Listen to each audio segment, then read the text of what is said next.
1번입니다. 관성에 대한 이야기를 하고 있어요. 관성은 운동 상태를 유지하려고 하는 성질을 이야기를 해요. 이때 이 관성은 질량이랑 상관이 있었죠. 그래서 질량이 큰 물체일수록 관성이 크고, 관성이 크다는 건 운동 상태가 쉽게 바뀌지 않는다는 이야기였어요. 이때 영희의 얘기를 한번 들어보도록 할게요. 물체가 움직이면 운동을 유지하려고 하는 관성이 작아진대요. 관성은 질량이랑 상관이 있으니까 다시 표현을 하자면 물체가 움직이면 질량이 작아진다라고 말하는 거랑 똑같은 거예요. 그건 말이 안 되니까 영희는 옳은 말을 하고 있지 않습니다. 철수예요. 관성의 정도는 질량에 비례하기 때문에 질량이 크면 관성도 크다라는 게 관성의 본질이었죠. 철수는 맞는 말을 하고 있고요. 민수입니다. 외부에서 가해주는 힘이 클수록 관성의 크기가 작아진대요. 힘이 클수록 질량이 작아진다는 말이랑 똑같은 거예요. 이거는 불가능하기 때문에 민수도 틀린 말을 하고 있어요. 2번입니다. 그림은 버스 속에 매달린 손잡이가 오른쪽으로 기울어진 모습을 나타낸 것이라고 해요. 이러한 경우가 가능한 버스의 운동 상태로 옳은 것을 골라보라 라고 했는데 1번과 2번 같은 경우에는 지금 정지 상태에서 급출발하는 경우고 3번과 4번은 급정지를 하는 상황입니다. 급출발 먼저 생각해 보도록 할게요. 원래 손잡이랑 버스는 정지해 있었을 거예요. 이때 왼쪽으로 급출발을 하게 되면 손잡이는 그대로 있는데 버스만 왼쪽으로 이동을 한 상황이죠. 그럼 버스 입장에서 손잡이가 어느 쪽으로 기울어져 있는 거예요? 오른쪽으로 기울어져 있는 거죠. 그래서 1번은 맞는 말이고요. 그럼 반대로 오른쪽으로 급출발하게 되면 손잡이가 왼쪽으로 기울어지게 되겠죠. 그래서 2번은 땡. 자, 급정지하는 경우에요. 버스가 왼쪽으로 이미 손잡이랑 같이 왼쪽으로 운동을 하고 있었어요. 그런데 갑자기 급정지를 하면 버스는 정지하지만 왼쪽으로 운동하고 있던 손잡이는 그대로 왼쪽으로 운동하려고 하는 관성에 의해서 왼쪽으로 기울게 될 겁니다.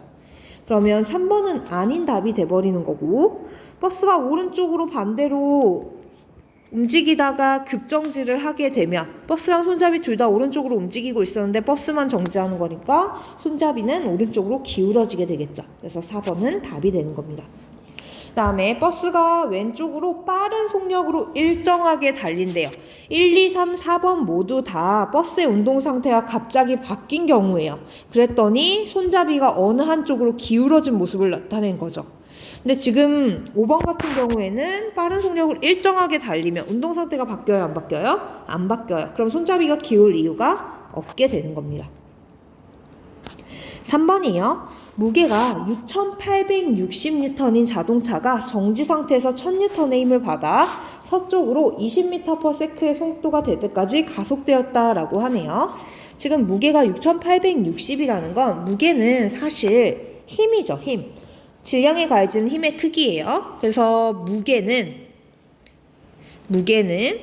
질량 곱하기 중력 가속도로 표현이 되어 있습니다.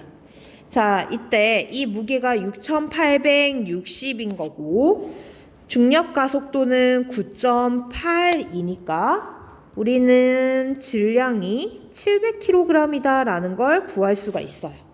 그래서 질량이 700kg이다 라는 정보를 얻을 수가 있는 상황입니다. 여기에서 구해야 되는 값은 두 개거든요. 그래서 구해야 되는 값 두 개가 뭐냐면 첫 번째로 자동차의 운동량 변화량이 얼마인지, 두 번째로 자동차의 운동량을 변화시키기 위해서 힘이 작용한 시간은 얼마인지 구해야 돼요. 1번 먼저 구해보도록 할게요. 운동량 변화량이에요. 운동량 변화량은 질량 곱하기 속도 변화량이니까 질량 몇 킬로그램? 700kg 곱하기 속도는 정지 상태에서 20m/s가 됐대요. 그러면 정지에서 20m/s가 된 거니까 속도 변화량 20만큼 일어난 게 되겠죠. 그래서 나중 속도 빼기 처음 속도로 표현을 해줄 수가 있습니다. 그러면 이 값은 14,000이에요. 단위는 질량의 단위 kg에다가 속도의 단위 m/s를 곱해서 표현해주면 되겠죠. 자, 이때 2번은 힘이 작용한 시간을 구하래요. 근데 힘과 시간이 들어가는 물리량 지금 충격량이라는 걸 우리는 알고 있어요. 그래서 충격량은 힘과 시간의 곱이니까 우리 힘이 작용한 시간을 구하려면 힘에 대한 정보와 충격량에 대한 정보가 주어져야 됩니다. 지금 힘에 대한 정보는 1000N으로 주어져 있어요. 그런데 충격량에 대한 정보가 없죠. 하지만 우리는 1번에서 뭘 구했어요? 운동량의 변화량을 구했어요. 운동량 변화량과 충격량은 뭐한 물리량이니까? 같은 물리량이니까 이 값을 이용해서 힘이 가해지는 시간을 구할 수가 있겠죠. 충격량은 14,000kg/m/s라는 걸 위해서 구했고 힘은 1000N이니까 시간은 몇 초여야겠어요? 14초가 돼야겠죠?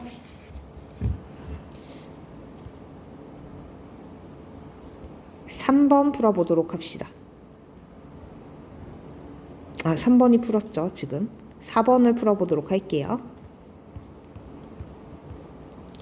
4번입니다. 지금 보시면 쇠구슬을 떨어뜨리고 있는 상황이에요. 근데 질량이 같은 쇠구슬을 서로 다른 높이에서 떨어뜨렸다라고 합니다. 자, 높이가 서로 다른 곳에서 쇠구슬을 떨어뜨렸을 거예요. 질량이 같은 두 개의 쇠구슬을 서로 다른 높이에서 떨어뜨린 상황입니다. 자, 그러면 높은 데서 떨어뜨린 걸 1번 공, 낮은 데서 떨어뜨린 걸 2번 공이라고 했을 때 얘네들이 바닥에 도착하기 직전의 속력을 V1, V2라고 하면 누가 더 속력이 빠르죠? V1이 더 빨라야 되죠. 우리 이거 중간고사 시험 범위였어요. 너 높은 곳에서 떨어지면 중력과 속도를 더 오래 받기 때문에 바닥에 도착하기 직전의 속력이 더 빠르다라는 걸 알고 있습니다. 그럼 두 개는 부딪혀서 정지를 하게 될 텐데 그러면 정지까지의 속도 변화량도 누가 더 큰 거예요? 1번 공이 더 큰 거예요. 속도 변화량에다 질량을 곱하면 운동량 변화량이 되니까 1번 공이 운동량 변화량이 더 큰 거죠. 그러면 운동량 변화량과 같은 충격량도 누가 더 큰 거예요? 1번 공이 더 큰 게 되는 거예요. 그러면 1번 공이 충격량이 더 크니까 고무차력이 더 많이 변형이 되는 거죠. 지금 실험을 이렇게 해석을 할 수가 있습니다. 그러면 기니디 한번 보도록 할게요. 기억이요. 운석은 속도가 빨라요. 그러면 부딪히기 직전의 속도가 더 빠르면 빠를수록 충격량이 어땠고? 컸고 그러면 구덩이도 더 크게 생겨야겠죠? 기억은 맞는 말. 니은입니다. 방금 말한 것처럼 빨리 날아오면 그만큼 운동량 변화량도 크고 충격량도 어떤 거예요? 큰 거죠. 그래서 니은은 맞는 말이 되는 거고요. 디귿이에요. 같은 속력으로 달릴 때 속력이 같으면 부딪히는 대상이 똑같이 자동차랑 기차처럼 딱딱한 물체라면 물체가 받는 충격은 어때야 돼요? 같아야 되죠. 왜? 속력이 같으면 운동량의 변화량이 같으니까 충격량도 같아야 되는 거죠. 그래서 디귿은 땡. 자, 5번입니다. 볼링 경기에서 볼링공으로 볼링핀을 쓰러뜨릴 때 볼링핀이 더 잘 쓰러지기 위한 조건이에요. 볼링공을 굴려서 뭐를 할 거냐면 볼링핀을 쓰러뜨릴 거예요. 그래서 볼링핀을 쓰러뜨릴 텐데 자, 이때 한번 보도록 할게요. 위에서 말한 것처럼 볼링공의 속도가 크면 얘가 부딪히면서 속도가 변하는 정도도 어때요? 커지고 그러면 운동량의 변화량도 커지니까 충격량이 커지는 거죠. 네, 갑자기 방송이 나오는 바람에. 그래서 볼링공의 속력이 증가하면 증가할수록 볼링공의 충격량도 크고 볼링핀이 받는 충격량도 큰 거죠. 그럼 충격량이 크면 볼링핀이 어떻게 쓰러져야 돼요? 더 잘 쓰러져야 되는 거죠. 기억은 맞는 말.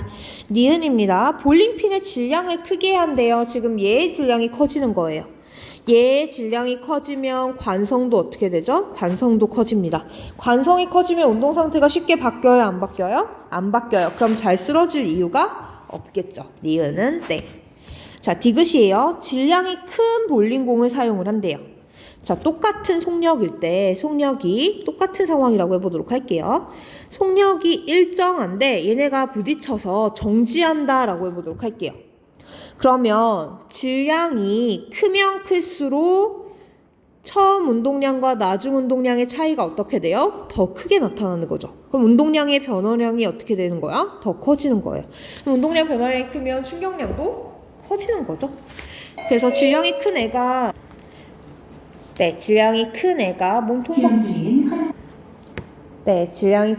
몸통박치기를 하는 게 질량이 작은 애가 몸통박치기 하는 것보다 충격의 정도가 큰 게 요 내용인 거죠. 그래서 디귿은 맞는 말. 6번입니다. 뭐를 구하래요? 충격량을 구하래요. 충격량은 I이고 I는 뭐와 뭐의 곱? 힘과 시간의 곱. 그런데 힘이나 시간에 대한 정보가 문제에서 주어지지 않았습니다. 그럼 이렇게 풀라는 게 아닌 거예요.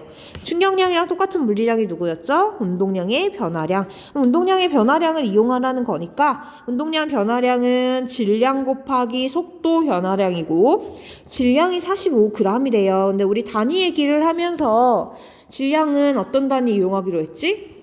킬로그램. 그러면 질량은 0.045kg으로 단위 변환을 해줘야겠죠. 그래서 0.045kg 곱하기 처음에 정지 상태에서 속도가 20m/s가 됐으니까 속도 변화량 20. 그러면 0.9가 되는 거죠. 단위는 킬로그램, 미터/s 그대로 써주면 되고요. 얘가 생각이 안 나거나 마음에 안 들면 못 써도 되는 거예요. 누구랑 똑같은 단위? 뉴턴, 세크. 하지만 단위는 한 개, 둘 중에 하나만 골라서 쓰셔야 돼요. 7번입니다. 자, 7번에서 지금 조건이 하나가 빠졌어요. 7번에 조건 하나만 추가하도록 하겠습니다. 요 유리컵은요, 두 개가 질량이 같은 유리컵이었어요. 자, 여기서 포인트는 같은 높이입니다. 우리 앞에서 했던 내용 반추해 보면 같은 높이에서 떨어지면 바닥에 도착하기 직전의 속력도 어때야 돼요? 같아야 돼요. 그러면 부딪혀서 정지할 때까지의 속도 변화량도 같은 거고 그러면 운동량의 변화량도 뭐 한 거예요? 같습니다. 즉 충격량이 같은 거죠. 그럼 니은이 바로 해결이 돼요. 그 다음에 또 뭐도 알 수가 있냐면 여기 보시면 힘 시간 그래프가 나와 있어요. 힘 시간 그래프에서 충격량은 그래프 아래에 뭐였죠? 면적이죠. 근데 두 물체, 두 유리컵이 지금 충격량이 같은 상황이니까 당연히 그래프 아래의 면적도 같다는 정보를 하나 더 얻을 수가 있는 겁니다. 자, 그런데 그래프를 그대로 읽어보도록 할게요. 우리가 유리컵이 받은 힘을 얘기를 할 때 힘이 지금 값이 자꾸 변하고 있죠. 그래서 얘는 힘 하나로 표현을 할 수가 없고요. 보통 무슨 표현을 쓰냐면 평균 힘이라는 표현을 써줍니다. 자, 평균 힘이에요. 평균 힘이면 제일 작은 값부터 제일 큰 값까지의 중간값 정도일 테니까 마룻바닥에서 받은 평균 힘은 얼마만큼이냐면 한 요 정도일 겁니다. 그 다음에 카펫에서는 제일 큰 데서 제일 작은 데 중간값 정도인 요만큼의 평균 힘을 받게 될 거예요. 그러면 평균 힘으로 얘기를 해도 두 유리컵 중에 어디에 떨어진 유리컵이 더 큰 힘을 받는 거예요? 마룻바닥이죠. 그래서 기억은 땡. 그 다음에 그대로 해석을 해보도록 할게요. 지금 마룻바닥은 힘이 작용하는 시간이 짧아요. 대신 힘의 크기는 더 큰 편입니다. 누구보다? 힘이 작용하는 시간이 긴 카펫보다. 그럼 디귿은 힘이 작용하는 시간이 길어지면 받는 힘의 크기가 작다라고 말을 해줘야겠죠. 8번이에요. 자, 마찰이 없는 수평면 위에서 질량 1kg인 수레가 완충장치가 있는 벽을 향해 운동하다가 충돌하는 모습을 나타낸 거래요. 자, 우리는 힘은 항상 쌍으로 존재를 할 수밖에 없습니다. 내가 책상을 손으로 꽝 하고 치면 책상도 나한테 힘을 가해서 내 손이 아픈 거거든요. 그러면 요 상황에 생각을 해볼게요. 수레가 와서 완충장치에 부딪혀요. 그러면 수레가 완충장치한테 힘을 가하는 거죠. 그럼 완충장치도 수레한테 힘을 가해줘야겠죠. 그러면 얘네가 정지할 때까지 지속적으로 수레가 와서 부딪히고 있는 상황이니까 0.03초일 때도 수레는 완충장치한테 힘을 가하고 있는 거고 그러면 완충장치한테도 수레에게 힘을 가하고 있는 거니까 힘은 0이 될 수가 없는 겁니다. 자, 니은이에요. 0에서부터 0.03초까지 수레에 작용한 평균 힘의 크기를 구하래요. 힘이 나오면 일단 충격량부터 쓰고 시작을 해야겠죠. 충격량은 힘과 시간의 곱이에요.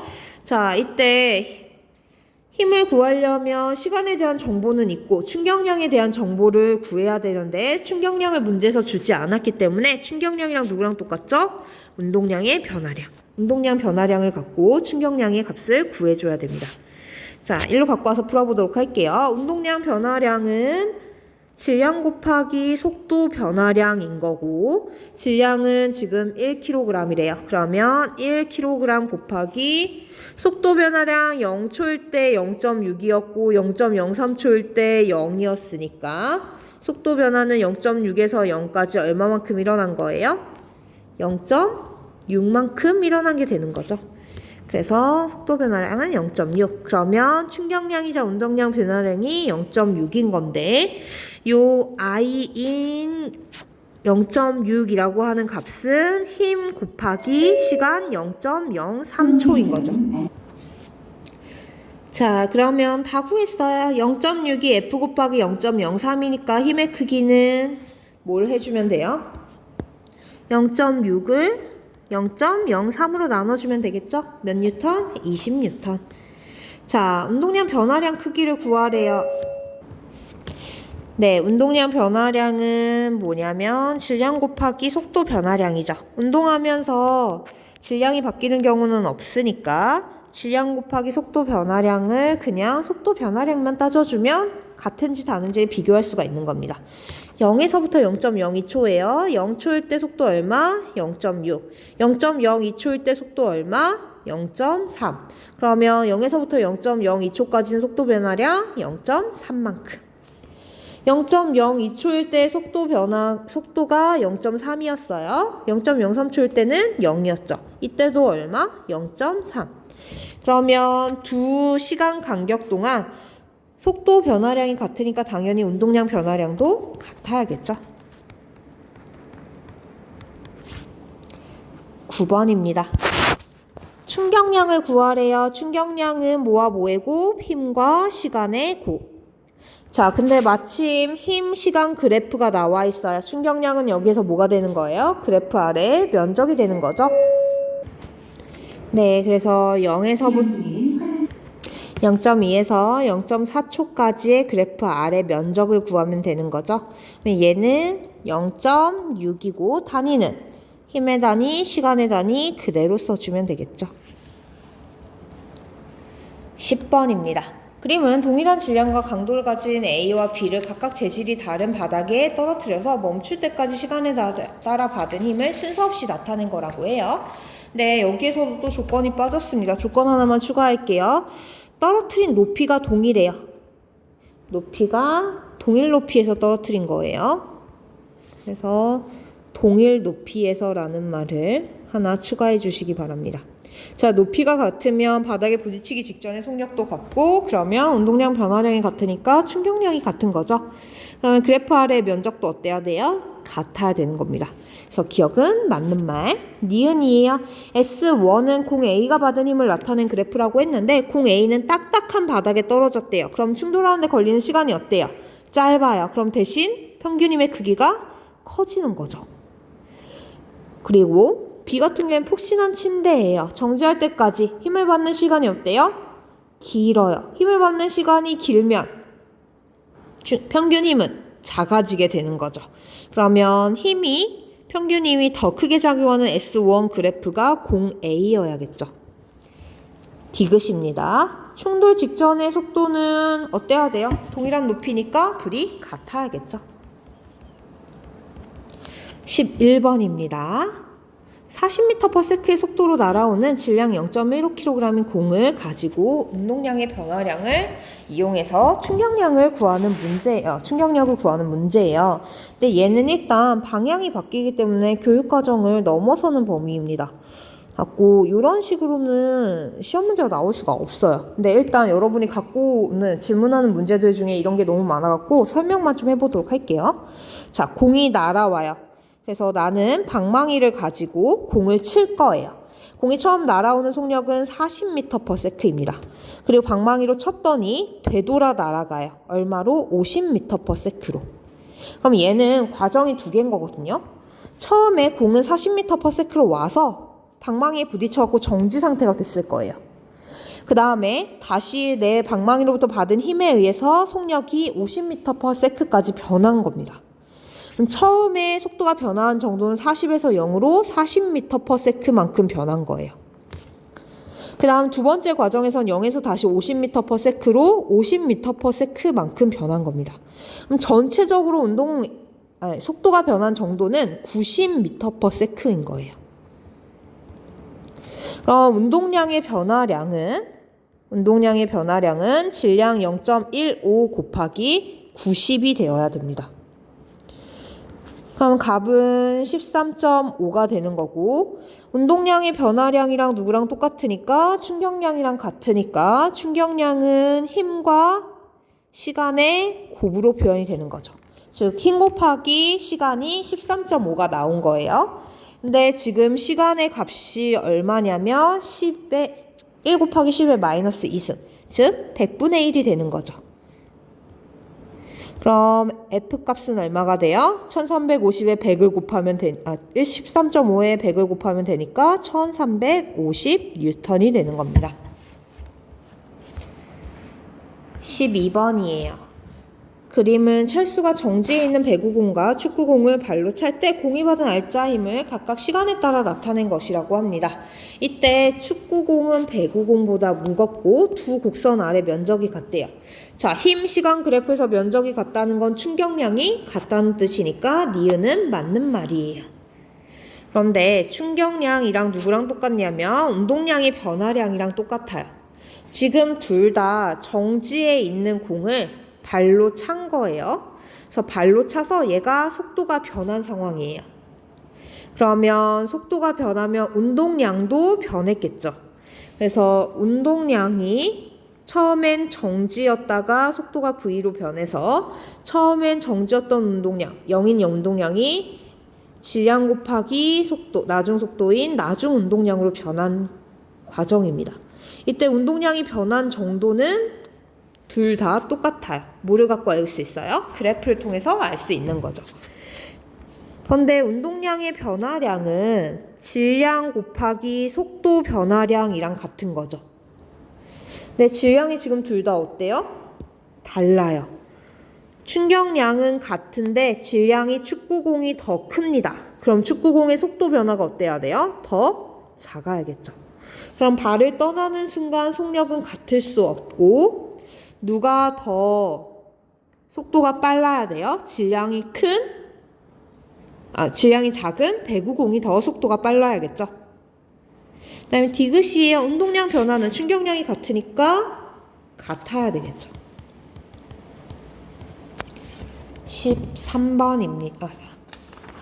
자, 지금 보시면 A, B, C, D는 질량이 같은 4개의 공이에요. 가에서는 A와 B가 부딪히고 나에서는 C와 D가 부딪히고 있는 상황입니다. 가나 둘 다 처음에 운동하던 A와 C는 속력이 같아요. 그러면 A의 속력은 처음에 V였고 B의 속력은 정지, C의 속력은 V, D는 정지인 상태에서 운동을 시작을 하는 거예요. 근데 A랑 B랑 부딪힌 다음에 A의 나중 속력이 0이 됐대요. 그럼 속도 변화 얼마만큼 일어난 거예요? V만큼. 그 다음에 나에서는 충돌 후 C는요 정지한 게 아니라 속도를 갖고 있어요. 이때 속도를 VC라고 해보도록 할게요. 그러면 C는 속도가 V에서 VC까지 변한 상황인 겁니다.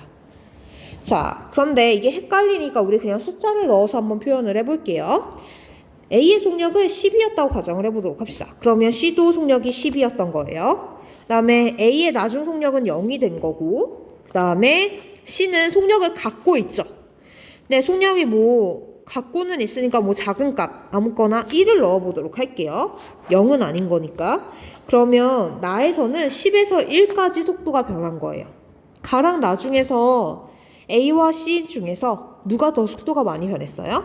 A. 그러면 운동량도 A가 더 많이 변한 거고 충격량도 누가 더 큰 거예요? A가 더 큰 거죠. 그러면 우리 A의 운동량이 C보다 더 많이 변한 것도 맞고 충격량도 훨씬 더 많이 변한 게 맞는 겁니다.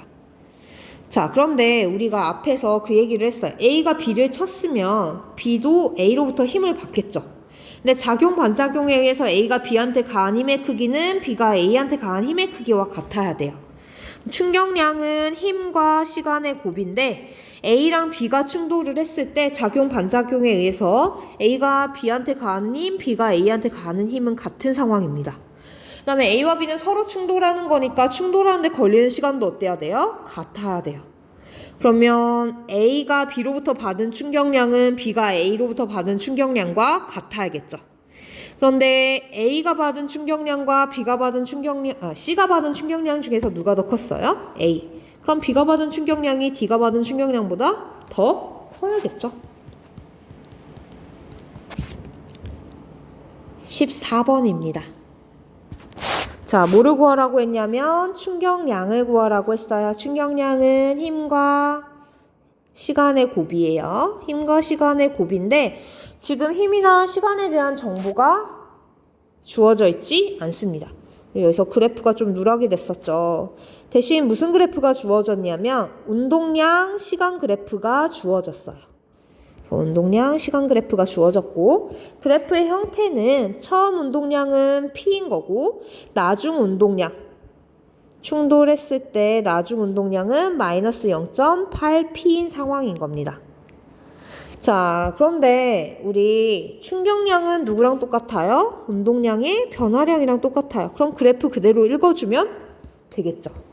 운동량 지금 얼마만큼 변했어요? P에서부터 마이너스 0.8P까지 1.8P만큼 변한 거죠. 이게 뭐예요? 이게 바로 운동량의 변화량이자 충격량의 값입니다. 답은 1.8P. 15번이에요. 그림과 같이 같은 높이에 있는 두 달걀이 방석과 접시에 각각 떨어졌대요. 같은 높이면 바닥에 부딪혀서 받는 충격량이 어때야 돼요? 같아야겠죠. 바닥에 부딪히기 직전의 속도가 같으니까. 그 다음에 힘은 그대로 읽어주면 되죠. 우리 달걀이 받는 평균 힘 누가 더 커요? 접시에서가. 그러면 접시에서가 방석에서보다 크다라고 표현을 해줘야겠죠. 힘의 크기는 이렇게 표현해 주시면 됩니다. 16번이에요. 관성과 관련된 현상을 물어봤어요. 자, 안전띠는 뭐를 저지해주는 장치예요? 관성을 저지해주는 장치죠. 그래서 관성에 의해서 안전띠를 안 매면 급정거했을 때 앞으로 어떻게 돼요? 튕겨져 나가게 될 텐데 그걸 막아주는 게 안전띠니까 기억은 맞는 말.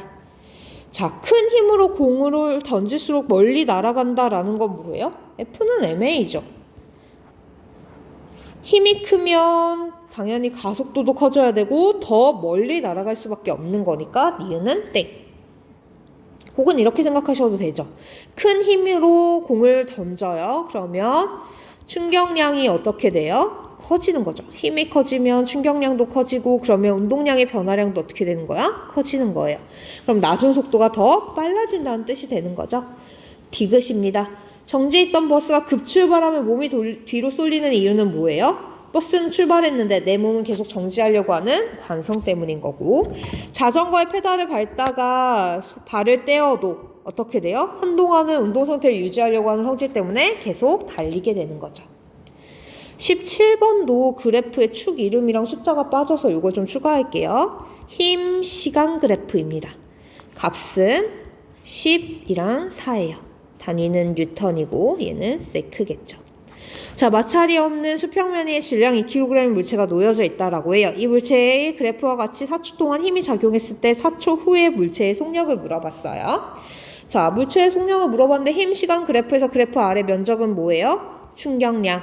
그럼 충격량이 얼마야? 40이에요. 충격량은 누구랑 똑같죠? 운동량의 변화량. 운동량 변화량은 질량 곱하기 뭐예요? 속도 변화량. 질량 몇 킬로그램? 2kg. 그럼 속도 변화 얼마?